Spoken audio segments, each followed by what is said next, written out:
There's a stretch of Sri Lankan south coast that doesn't quite feel real. Palm trees tilted sideways over the Indian Ocean, tuk-tuks weaving through streets that smell like salt and coconut, little cafes spilling out into the road next to family-run curry houses that have been there for decades. This is Ahangama, and we are completely obsessed with it. We are in Ahangama, which is in the south of Sri Lanka, known as Little Bali, not by the locals, but by tourists. And we're going to explore today. Yeah, we love it. This is our second time here, but this is B, everyone, if you're new here. Actually, if you're new here, Tice, Abby. And B. And B. She's been tagging along our 2-week Sri Lankan trip, and we've been having so much fun already. And we spent 3 nights in Ahangama. I say Ahangama, but apparently it's Ahangama. Ahangama, there you go. So today, guys, we're going to take you around full day. It's also my birthday. Yeah, happy birthday. 35 years old. So we're on the way now to go get our hair done. Tice is going to get a blow wave. Blow wave. And then the day is full of adventure, so strap in because we're going to have a lot of fun. And by the end of this video, you're going to know exactly how to explore Ahangama the best possible way. Where to eat, best restaurants, best bars, all the cool beaches. You're going to know everything. Yeah. Alrighty, let's go. What do you have to say, B?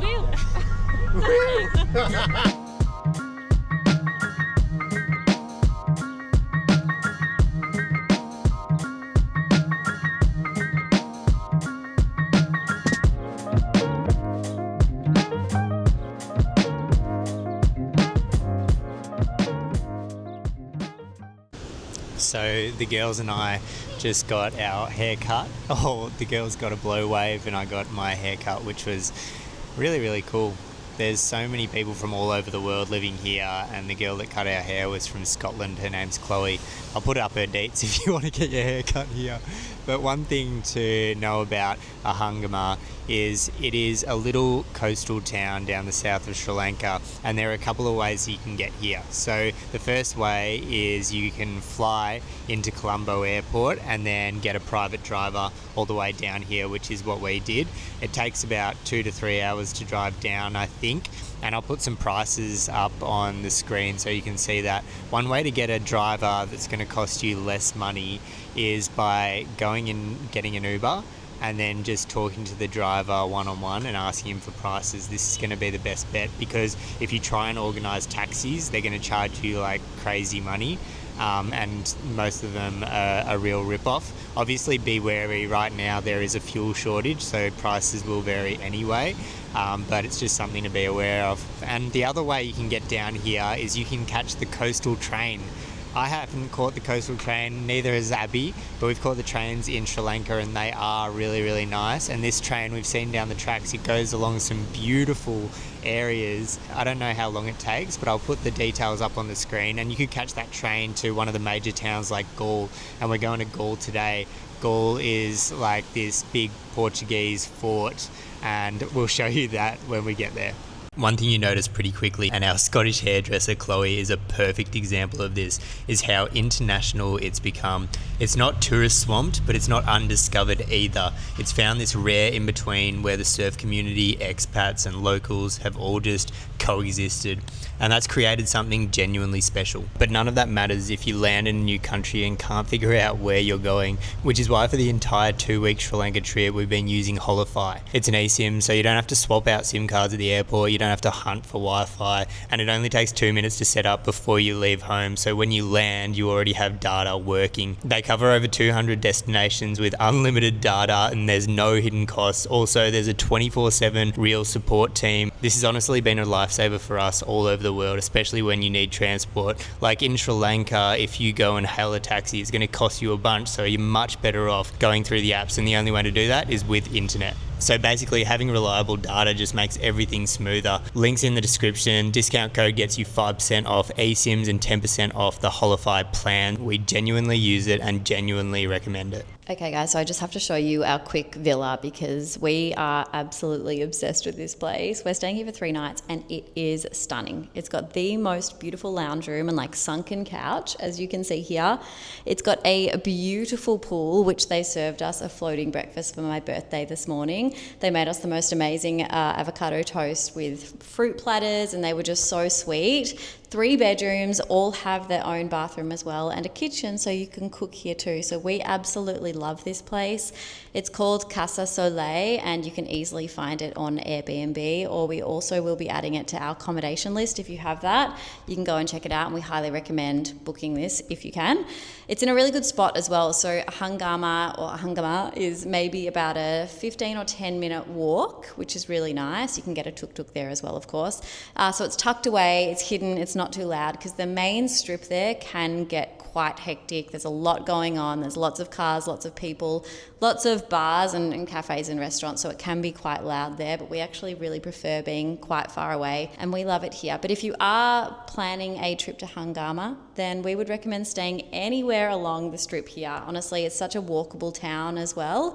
And otherwise, you can also stay in Wellagama, which is about a 20 or so minute drive away from here, or even further, there's a place called Marissa. So all of these little towns around the coast. Last time we were here, we actually stayed in Wellagama, and we did little day trips to Ahangama and then also Marissa. They're super close, so you can jump in a tuk-tuk and you can explore all of them. We would recommend just staying in one. I think I prefer Ahangama over Wellagama, where we stayed last time, just because it feels just a little like a cute little town, whereas Wellagama just felt a bit bigger. So I prefer this, but all of them are absolutely fantastic and you cannot go wrong. Some other really cool things that you can do here, or one other thing, we'll get to all the things you can do later, but gyms. The first one is called Zelium, and we actually went there this morning. Really cool decor and aesthetics. It's very basic, so it's got your basic squat racks and like a couple of like lat pull downs, pulley systems, and then dumbbells, but like lots of squat racks. So I think it's quite good if you want to do like squats, deadlifts, all of that sort of stuff. It's only got one walking machine, so I wouldn't go there if you're counting on like getting your steps in and maybe going for a run. But it's beautiful though. It's got ice baths. It was really clean and we loved it, and the cost of that was 2,500 rupee for one single visit.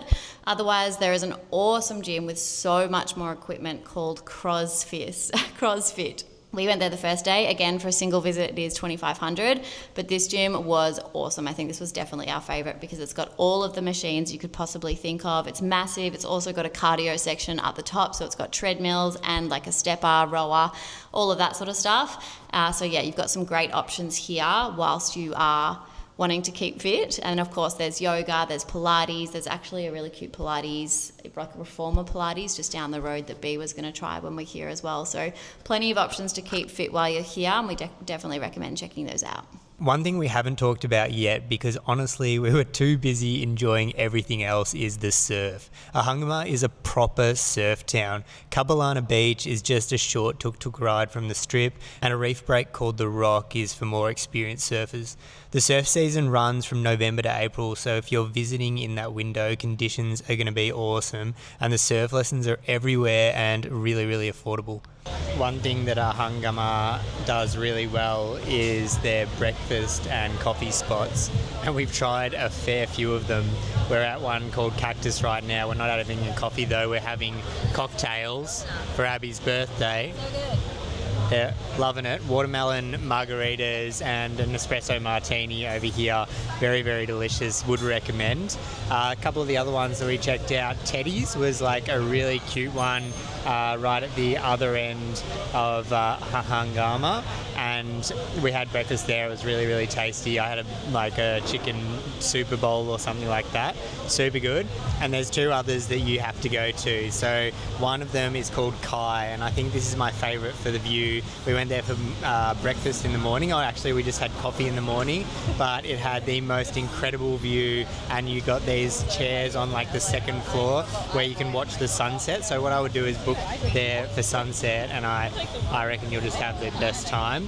And then finally there's one more called Marshmallow. Now we just walked in here, we were going to go and have a cocktail there, but they actually don't do cocktails, they do beers. It was very, very cool though, funky aesthetic, and they had like all the specialty coffee and stuff on the menu, so it might be one to check out. So we can see the clouds rolling in a little bit. We can't decide if there's going to be a storm or not. What do you reckon? I think it's coming. I feel like I can hear the thunder. Ooh, but it's kind of cool. We are here in April at the moment, which is the beginning-ish of the rainy season. So the best time of year to come is from December through to now. I guess that's when you're going to get peak sun. And and yeah, the best weather. But with that does come the crowds and the price tag. Yeah, and we heard today that there's actually, like, the rainy season, it's not like it's raining all day every day, it's just for a few hours kind of in the middle of the day sometimes. Yeah. So there's some benefits to rainy season.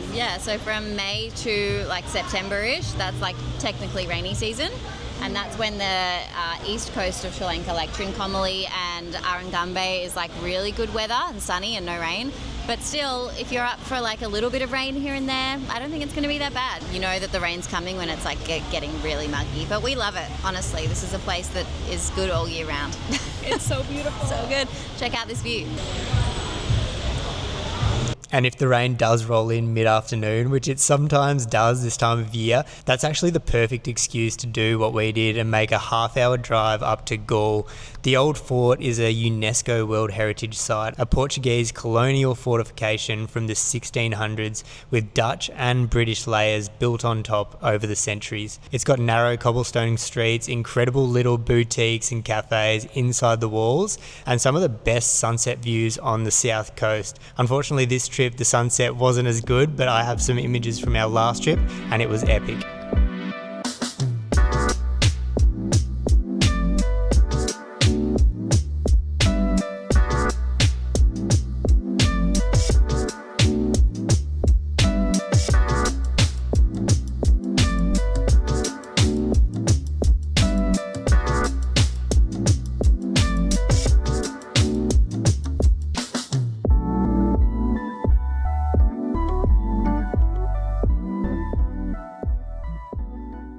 Something we didn't fully appreciate until we were already on the ground was that we arrived in the middle of one of the biggest celebrations in the entire Sri Lankan calendar. It's Sri Lankan New Year's. You can think of it like their version of New Year's Eve, except instead of champagne and countdowns, there's milk rice cooked in a clay pot at precise auspicious moments, traditional sweets like kavum and cookies being shared between neighbours, children bringing betel leaves to their elders as a blessing, and firecrackers going off absolutely at all hours.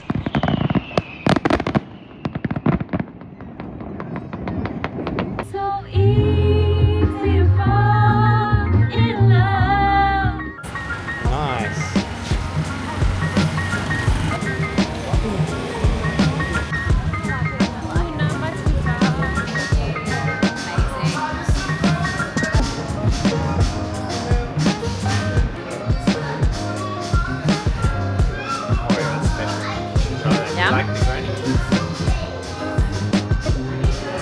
I can imagine if I like the gurney, I'd like that.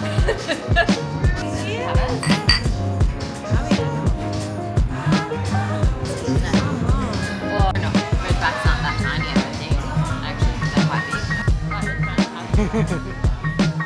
big. So we were just talking about our favourite dinner places so far in Ahangama. This, honestly, we haven't had the mains yet, but this, I think it's got to be up there. We're at Skinny Tom's and they've just recently opened for dinner called Tribute.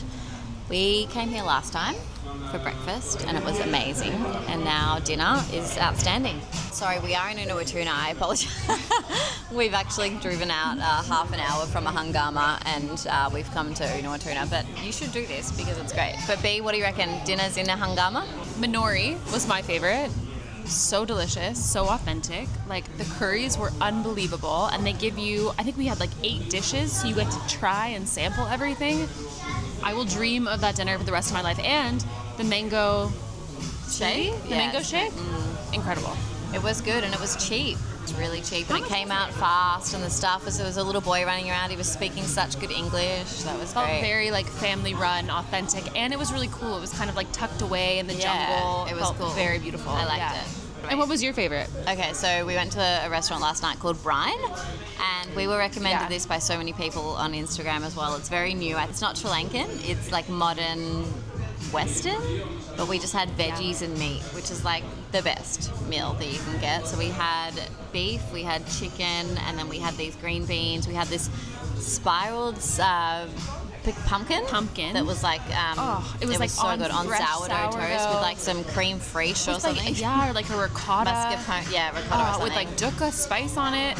It was so yum, but you definitely have to book because we like went early. We went at 6 o'clock and we just got a table, and then by the time we were leaving, it was like people were lining up and they were being shooed away, and it's not even that busy at the minute. So definitely Brian, 100%. Incredible. Honestly, one of the best meals I think I've ever had. Yeah. Like outside of Sri Lanka. Yeah, wow, that's a big call. It was really good.